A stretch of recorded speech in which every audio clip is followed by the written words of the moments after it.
Hello everyone, I hope you are doing well. Today we will talk about how to fix or how to solve the problem of keeps lagging.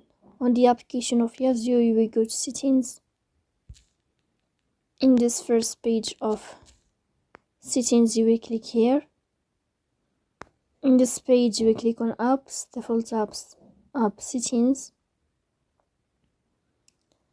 In this list, you will scrolling down until you find this window of Yazio and you will click. Here in this page of app info, you will click on first stop and you will click OK. After that, you will enter to the window of storage. Here you will click on clear cache.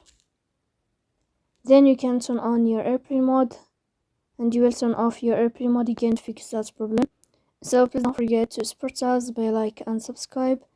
See you next time and thank you for your